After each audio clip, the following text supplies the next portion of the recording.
Selamat pagi, Assalamualaikum warahmatullahi wabarakatuh. Ketemu maneh ya sama petani Indonesia yang sering nongol. Ya wis pokoknya bijalar.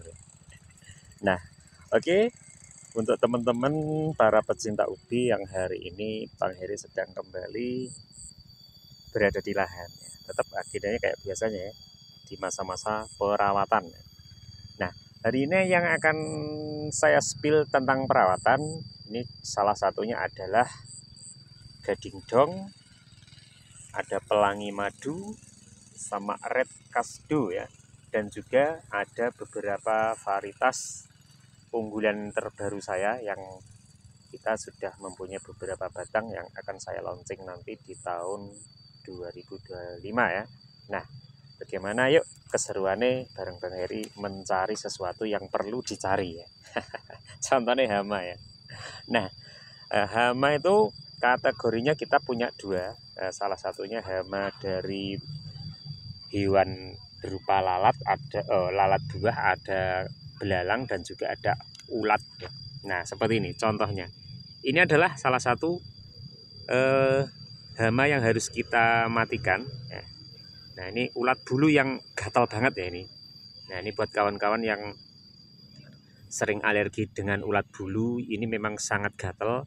Nah, hindari ya. Cara mematikannya pakai ranting ya. Nanti biar nggak ngena kalian yang suka alergi dengan bulunya itu, yang gatal luar biasa ini. Nah, kalau Bang Heri gini ya, kita malah saya ambil ya. Contohnya kayak gini. Nah ini adalah ulat bulu yang super gatal ya. Nah, ini yang saya pegang ini bulu-bulunya yang sangat berbahaya. Ini harus kita matikan ya. Nah, ini agendanya banyak ya, nyari juga penyakit yang sangat ditakuti. Wah, ini menjalar sampai kemana-mana. Nah, saya biarkan. Nah, ini sangat gatal ya, tapi kalau saya sudah kebal. Nah, ini lagi ya, ini menjalar sampai ke tangan saya. Nah, ini matikan aja. Nah, kita gencet pakai batu juga boleh. Nah, ini saya menemukan kembali ini di balik daunnya ada. Nah, ini kita harus matikan dengan menggencet. Mudah banget ya. Tapi kalau nggak berani ya jangan dipegang ya. Ini tidak untuk ditiru ya. Itu adalah penyakit yang sering datang di saat awal penanaman. Apalagi kalau menyerangnya itu masih di usia tanaman kita itu muda, jadi lebih habis ya daun. Nah, seperti itu. Nah, ini saya juga punya varietas terbaru ya. Sama-sama usianya ini 34 hari seperti yang kemarin saya review. Nah, ini daunnya lebar banget ya. Ini pemupukan kemarin saya pupuk di usia 23 hari ya. Nah, penampakannya kayak gini ya. Ini identik dengan berdiri tegak ya. Ini kayak gini. Daun ini mirip ubi JP ya, tapi ini lebih lebar daunnya dan ini berdiri tegak ya. Jarang sekali terdapat yang namanya tunas menjalar ya. Ini istimewanya produk yang saya kembangkan di hari ini. Kita sudah mempunyai sekitar 22 batang ya. Nah, ini yang di video awal kemarin juga pernah saya videokan. Nah, penampakannya di usia 34 hari sudah kayak gini. Nah ini tunas-tunasnya munculnya pada bagian bawah seperti ini ya. Jadi untuk yang batang utama yang kita tancapkan tidak terus menjalar, tapi posisinya gini ya, berdiri tegak ya, usianya seperti itu. Batangnya besar dan umbinya ini kemarin panen perdana sudah mampu mencapai bobot 3,2 kg dalam satu batang ya. Umbinya ada sekitar 5 ya, tapi bobotnya seperti itu. Mantap ya. Ini moga ditanam yang kedua ini hasilnya lebih bagus dari lahan yang panen perdana ya. Memang kemarin baru mempunyai 2 batang karena hasil silangan terbaru kita, dan ini langsung kita kembangkan karena kualitasnya sudah lumayan bagus ya, sesuai ya. Mulai dari produksinya yang melimpah banyak sekali, kualitas rasa juga mantap, umbinya pun menarik ya. ya agak bulat lonjong sedikit gitu, tapi tidak terlalu bulat ya. Umbinya berwarna merah, dalamnya adalah oranye, ada sedikit corak bintik ungu di tengahnya ya, seperti itu. Nah, ini identik dengan mempunyai batang yang cukup besar ya, dibanding ubi-ubi saya yang lain besarnya ini 2 kali lipat ya. Ini contohnya ini yang saya sepil. Ini belum punya nama ya. Nah, ini kejutannya nanti di tahun 2025 ya. 2025-nya tinggal beberapa hari lagi ya. Nah, ini saya mau mengamati hama ya. Karena hama seperti ulat tadi ya. Nah, ini saya menemukan kembali jenis ulat yang gatal ya ini. Ini bulunya kayak gini ya. Ini saya sarankan buat kawan-kawan yang sangat alergi dengan ulat ini jangan dipegang ya. Nanti wah, awak iso brendel kabeh. Nah, yaitu antisipasinya kalau saya mending saya cari satu persatu batang ya. Tapi kalau buat tanam mungkin kategori sudah hektaran ya nggak mungkin ya kalau tidak kita spray. Tapi kalau di tempat saya itu nanamnya saya paling ya antara 5.000 6.000 batang itu masih mampu saya ambil secara manual untuk pengendalian hama khususnya ulat ya. Karena nek dipakai pestisida ya nanggung ya, tapi ya mungkin keseharian saya sering ke kebun, mending saya ambil secara manual saja. Saya juga nggak takut dengan ulernya, ya tak ambil aja lebih efektif ya. Nah, seperti itu kita gencetin saja biar mati ya, tentunya seperti itu. Nah, buat konco-konco ini lagi ya menuju red kasdu ya. Ini sama-sama red kasdu yang baru usianya sama. Nah, ini red kasdu sudah bagus banget ya. Di sini pertumbuhan kayak gini tuh di usia 1 bulanan kategorinya sudah bagus ya, mantap. Nah, ini kemarin ada juga yang mati ya karena kena busuk batang. Nah, busuk batang adalah penyakit yang sangat saya takuti dikala menanam ubi jalar, karena memang musim banyaknya curah hujan, yang namanya penyakit busuk batang itu sering datang, juga termasuk penyakit keriting ya. Itu tidak pandang umbi ya, semua ubi jalar varietas apapun bisa terjangkit yang namanya penyakit busuk batang ya. Nah, untuk diantisipasi bisa kita lakukan spray dengan anti jamur ya, awal-awal gitu. Kalau sudah ada yang terjangkit, ini contohnya saja kemarin ini saya menemukan seperti ini ya. Ini kering. Nah, ini saya jabut, perakarannya ya yang jelas akhirnya membusuk dari dalam ya, garing ya, cara wong Jawa ngarani garing ya. Nah, ini yang sudah terjangkit ini harus kita sisihkan jauh dari lahan kita ya.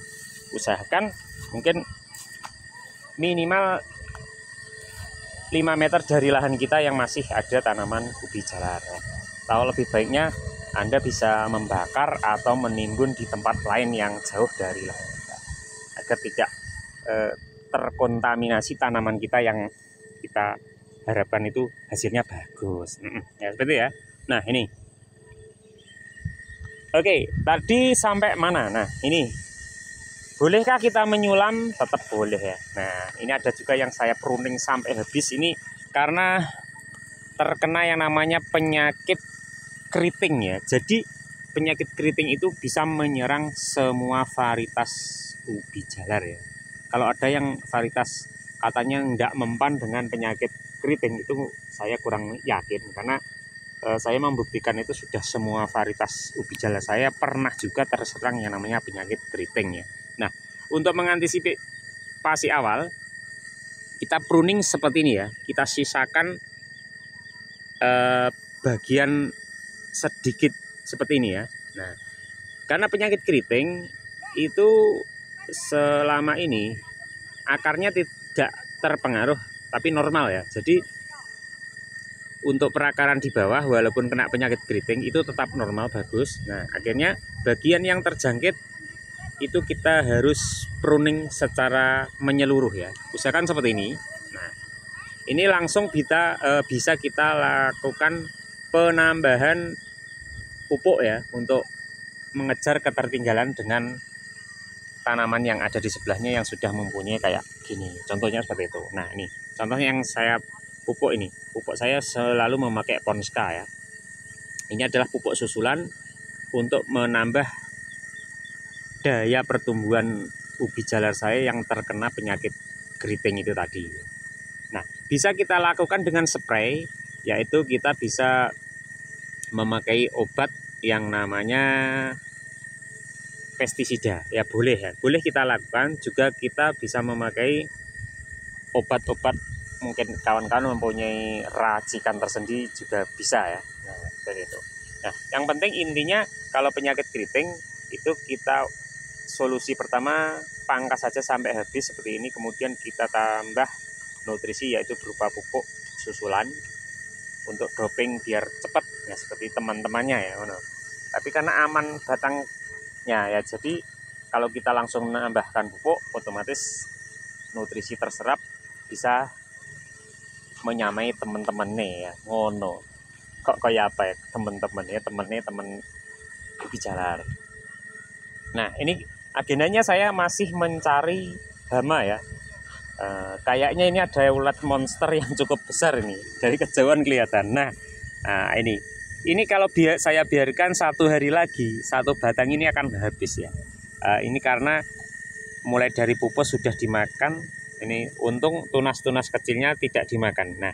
Nah ini penampakan hewannya gitu, kotorannya sangat besar ya. Ini ada belalang juga, ada ulat. Nah seperti ini tak ngambil. Nah seperti ini ya. Ulat di sini namanya ulat monster atau ular keket ya. Ini ada yang berwarna hijau kombinasi hitam seperti ini, ada yang berwarna coklat, ada yang berwarna kuning, ada yang berwarna putih ya. Kalau di sini ada yang berwarna hitam juga, variasi. Kayak gini. Ini besar, hampir sebesar jari saya ini. Nah, kalau nggak ketahuan ini bisa habis ya. Nah, akhirnya pertumbuhan ubi jalar itu akan terhambat karena dapur pemasaknya itu daun, di klorofil daunnya akan terhambat, akhirnya ya umbinya akan lambat pula. Jadi nah seperti ini. Ini kamuflasenya luar biasa ya, penyamaran dari ubi ini. Nah ini warnanya sama, daun juga sama batang sama. Wah, ini kalau nggak jeli-jeli bener, wah ini saya diludahi ini. Ya kita harus matikan ya jenis-jenis penyakit kayak gini. Nah itu lebih baik kita lakukan secara manual pengambilan dengan mengambil penyakit yang berupa ular ya. Nah seperti itu, gampang. Nah ini untuk pelangi madu ya, identik dengan hanya simpel sekali terdapat batang dan daun ya. Nah seperti ini. Nah ya ini sama-sama usia 1 bulan, tapi memang pertumbuhannya ya kayak gini kalau di sini ya. Ini jadi mungkin untuk teman-teman yang mempunyai lahan yang subur itu kalau melihat tanaman saya ya mungkin agak lucu ya. Bah, masa kayak gitu usia 1 bulan.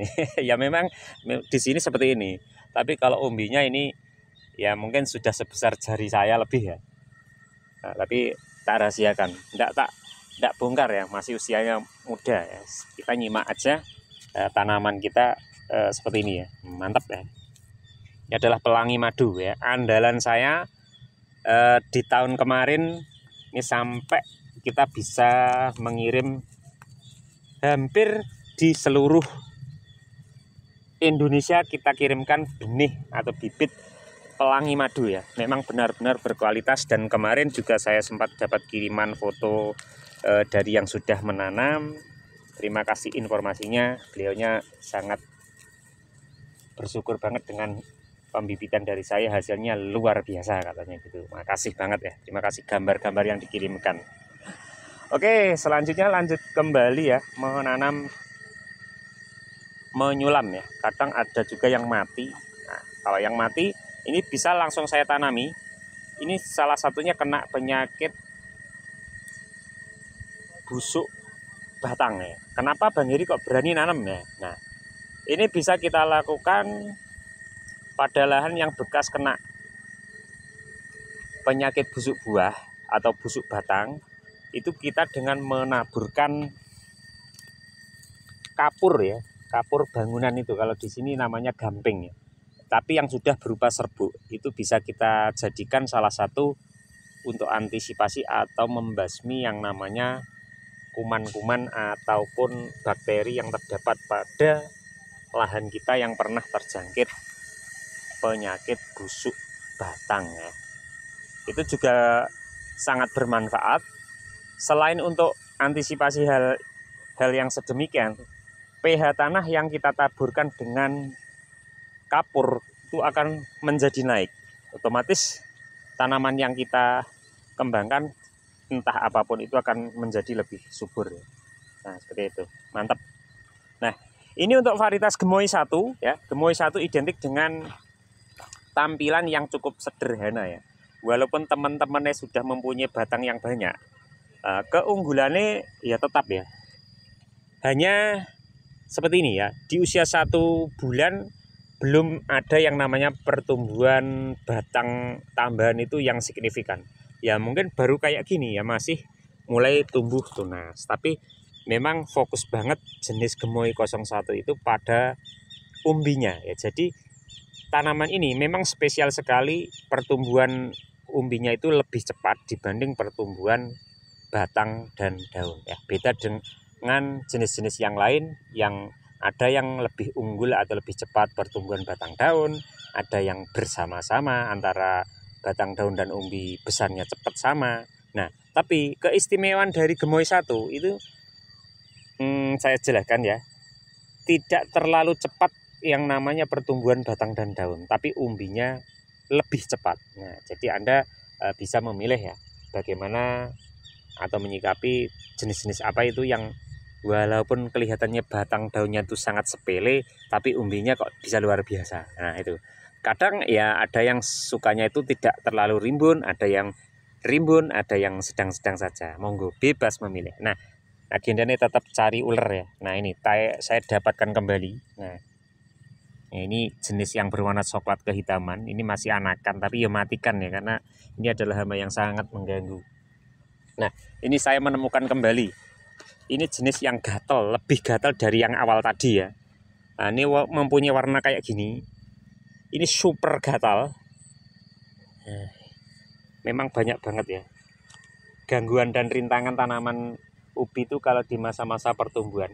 Biasanya nyerangnya itu di umur mulai ditanam setelah mulai tumbuh tunas sampai usia 1,5 bulan ke bulan kedua. Nah, tapi kalau sudah rimbun banget malah jarang ya. Ya mungkin atau jarang atau enggak kelihatan. Nah, ini dapat lagi. Ini adalah hama kembali ya. Kita pencet saja. Ini serasa heman. Mantap kayak nyari ular kalau emang enak ya kita bisa memasaknya. Yes, tapi yo daripada resiko kena bintol-bintol ya matikan aja gitu ya. Nah, seperti ini.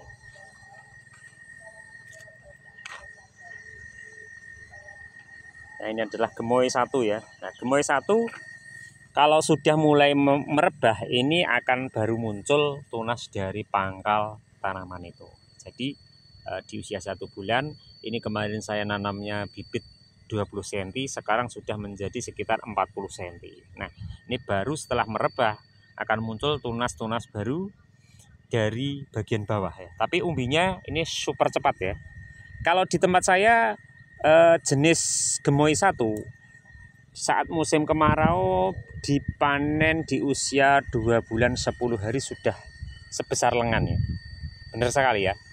Itu sudah saya buktikan di sini dengan metode yang bagus dan benar bisa mencapai sebesar lengan itu di usia 2 bulan 10 hari ya. Tapi untuk tingkat manis kalau Anda menginginkan yang manis ya pasti kita dipanen di usia 3 bulan seperti itu. Nah, mantap banget. Dapat lagi lur. Pakai agenda ini hari ini saya nyari yang namanya penyakit ya. Penyakit yang saya takutkan. Mungkin kawan-kawan juga takut. Nah, ini lagi di balik daun. Nah, ini dapat yang namanya ulat bulu ya. Nah, seperti ini. Ini gatal banget ya. Kalau Anda nggak percaya bisa dipraktekkan. Tidak apa-apa. Bang Heri kadung kebal ular. Ya, tapi saya juga sering loh kena ulat gatal itu sampai penuh satu badan ya. Tapi ya namanya nggak takut ya nggak masalah. berani resiko. Nah, ini yang seperti kemarin, nah ini ada yang kena penyakit keriting seperti tadi ya, tak bilang. Nah, ini semua ubi jalar itu bisa kena penyakit keriting. Nah, ini langkah awal saya, selalu saya pruning kayak gini. Kemudian kita tambahkan nutrisi pupuk, sekaligus kita pestisida ya, sedikit saja untuk menghambat atau mematikan virus-virusnya yang ada di tanaman itu. Aman ya, saya jamin kayak gini akan tumbuh normal setelah kita lakukan perawatan menyeluruh tentang ubi jalar yang terkena ini seperti itu, hasilnya seperti apa, nah, akan normal. Ya. Pengambilan rumput-rumput atau gulma itu juga sangat penting. Nah, ini adalah gulma yang kemarin saya takutkan, banyak sekali ya di sini. Tapi ya apa-apa wes, yang penting kita rawat dengan baik, tanaman ini nanti akan menghasilkan produk sesuai yang apa kita inginkan. Nah, kalau yang namanya ular, bah, di mana-mana kok ada ya. Wah, ini lagi ulat gatel ya. Nah, guys, ini matikan saja untuk jenis-jenis semua ulat ya. Yes, pakai jadi algojo sementara. Serah masalah. Nah, seperti ini. Mantap ya. Drainase sudah bagus, oke. Kita tinggal merawat ya. Usahakan bedengan selalu tinggi di masa-masa penghujan ya, karena agar lebih cepat kering, atau lek wong Jawa ngarani atus ya, tanahnya atus ya. Nah, di sini suasananya adem. Ini adalah varietas-varietas unggulan kita yang selalu saya tanam ya. Cocok di musim penghujan juga boleh ya.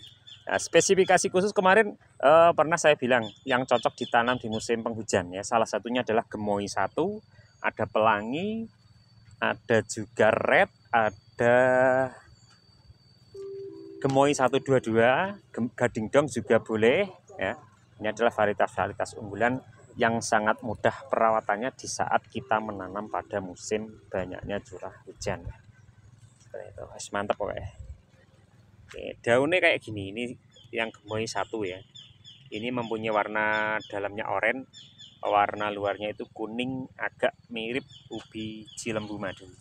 Seperti itu. Ya, speknya kayak gitu ya. Ini sama dengan umbinya 122. Kalau ubi gemoy 122 itu identik dengan warnanya yang merah agak pink, dalamnya adalah oranye. Nah, nah, untuk jenis-jenis yang lain ini juga saya banyak mengembangkan ini ya, Raja Madu. Nah, ini Raja Madu kita punya dua versi. Versi 1 itu yang menjalar, versi 2 yang tidak menjalar. Daun batang hampir sama ya. Nah, kayak gini, mantap. Ini adalah varietas Raja Madu. Nah, ini untuk permintaan jenis Red Kasdu 1 dan 2 luar biasa. Alhamdulillah, karena dengan hasil 2 kali panen kemarin sangat menarik minat konsumen, karena memang kualitasnya memang luar biasa. Akhirnya di masa tanam ini saya mengembangkan yang lumayan luas ya, sekaligus pengembangan untuk area lokal di Kecamatan Dongko. Nah, ini saya juga lagi punya jenis baru lagi. Nah, ini kita sudah mempunyai sekitar 30 batang ya, varietas terbaru. Ini tak kasih bocoran. Ini agak menjalar dibanding yang lain, tapi menjalarnya panen pertama kemarin nggak sampai 1 meter ya. Umbinya ini berwarna kulitnya agak putih, bagian dalam adalah oranye sekali, sampai kayak wortel ya. Nah, seperti ini. Ini masih tahap pengembangan, semoga di tahap yang kedua, karena ini kemarin sudah panen sekali, ini masuk fase pengembangan sekaligus seleksi tahap kedua ya. Semoga berhasil ya. Nah, berhasil nanti ya bisa dikembangkan di tempat lain juga. Segitu guys, mantap. Nah, ini agendanya memang jalan-jalan ya kayak gini ya, merawat kalau adanya yang namanya penyakit ya. Nah, bisa kita lakukan beberapa hari sekali, atau mungkin bisa tiap hari kalau kita punya waktu yang longgar. Nah, Ini yang bibit kualitas superan yang kemarin ya, saya tanam di bagian bedengan bawah. Ini masih usianya 20 hari ya, tapi bentuknya sudah sama dengan yang usia 1 bulan 3 hari. Karena bibit yang nomor 1 ini yang saya tanam. Jadi wis lebih bagus ya. Jadi perawatan lebih cepat, panen pun lebih singkat ya. Apalagi dengan kualitas bibit yang selalu kita pantau pemilihan bibit yang terbaik. Ini mantap. Ini belum saya lakukan pemupukan ya, untuk yang 2 lajur atau 2 bedeng. 2 lajur dalam satu petak ini ada 6 ya, 6 baris. Satu barisnya berisi 110 ya. Jadi 660 ya dalam 6 lajur. Kemudian yang bawah ada 4, jumlahnya sama. Nah, ini sudah 1000 lebih ya untuk Red Kasdo 1 sama Red Kasdo 2 ya.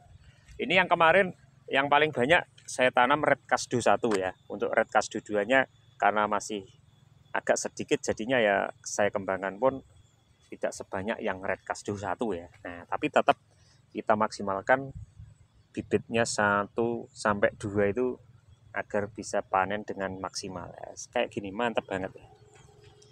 Bisa dibilang kembar tapi enggak sama. Nah, ini yang Red Kasdo 1, ini yang 2 ya. Bentuk sama persis. Yang membedakan cuman warna pupusnya dan umbinya sama-sama merah oranye. Yang satu sedikit kombinasi ungu, yang satunya oranye ya. Pokoknya nanti saat panen atau mungkin di usia 2 bulan juga kita review bagaimana perkembangan umbinya. Dan ya pokoknya jangan ketinggalan mengikuti channel Bang Heri, ngono ya. Buat teman-teman. Mungkin kapan-kapan tak live lagi ya. Live di kebun, mungkin ada yang pengen komen, monggo saat kita live ya. Doakan ya, paketannya gendang isi ya. Jarang pakai paketan data. Kalau di rumah bisa live. Semoga di live di lain hari ya. Mantap. Nah, identik dengan daun-daun yang bolong ya di sini musim penghujan, karena ya saya dekat persawahan yang saat sawah itu panen otomatis yang namanya belalang itu akan terbang mengitari tanaman yang ada sekelilingnya. Jadi kita bisa melakukan pembersihan, kalau yang secara singkat biasanya pakai pestisida ya. Nah, begitu. Tapi yo sering-sering pakai pestisida ya, saran saya. Wis Bang Heri ngono ya. Ngapa? Ya santai lah. Kita bercerita sambil di kebun, mungkin buat teman-teman. Ceritanya Bang Heri ya kalau ada manfaatnya diambil, kalau nggak ada ya abaikan saja lah gitu ya. Pokoknya mantap. Ini bedengan saya sudah tinggi. Untuk peninggian bedengan bisa dilakukan 1 kali sampai 2 kali ya. Itu tergantung tingkat curah hujan yang ada di wilayah kita ya. Tapi kalau curah hujannya tidak terlalu ini bikin rendah bedengan, kita tidak perlu melakukan peninggian ulang. Tapi kalau memang curah hujan sangat tinggi, itu bisa kita lakukan peninggian bedengan kembali setelah di usia 1,5 bulan, bisa sampai 2 bulan. Tapi kalau sudah lebih dari 2 bulan ya nggak apa-apa, biarkan saja, nanti hasil sudah maksimal. Mungkin saat penimbunan itu hanya kita lakukan pada jenis-jenis tertentu ya, yang umbinya bisa muncul di luar agar lebih aman dari penyakit, contohnya tikus dan juga hama buleng ya. Nah, ini hama buleng bisa menyerang dikala ubi jalar kita itu berada di luar ya, karena indera penciuman dari penyakit buleng itu sangatlah tajam. Jadi wis lebih baik di dalam tanah saja umbinya. Nah, mantap. Nah, ya alhamdulillah ini saya cari-cari penyakit busuk batang hanya beberapa saja dari sekian ribu yang saya tanam. Karena kita selalu antisipasi dari awal penanaman, kalau musim penghujan bisa kita antisipasi ya. Jadi kalau adanya serangan penyakit busuk batang itu akan lebih sedikit sekali ya. Nah, seperti itu. Nah, ini ulat tekuk ya. Biasanya ulat tekuk juga muncul. Nah, seperti ini, guys. Kayak Bang Heri juga ada yang kena ulat tekuk, tapi kalau ulat tekuk itu nggak terlalu berbahaya banget asalkan tidak banyak. Tapi nek banyak ya kita harus matikan ya pasti ya, daripada kadung akeh ya repot. Ulat tekuk itu ya ini modelnya, daun itu dilipat kemudian dimakan dari dalam ya. Setelah habis kan tinggal putih itu warna daunnya. Jadi akan mengganggu pertumbuhan batang dan daun juga umbinya pada ubi jalar itu sendiri. Jadi pokoknya jenenge penyakit itu nek musim penghujan pasti banyak ya. Tapi jangan khawatir ya, metode kita selalu menerapkan metode yang terbaik untuk pertumbuhan ubi jalar di saat musim penghujan. Oke, terima kasih buat kawan-kawan yang sudah nyimak. Agendanya Bang Heri hari ini mencari yang namanya penyakit ubi jalar, sekaligus cara-cara manual untuk menghilangkan dari tanaman kita. Oke, terima kasih sudah nyimak. Salam tani Indonesia. Assalamualaikum warahmatullahi wabarakatuh.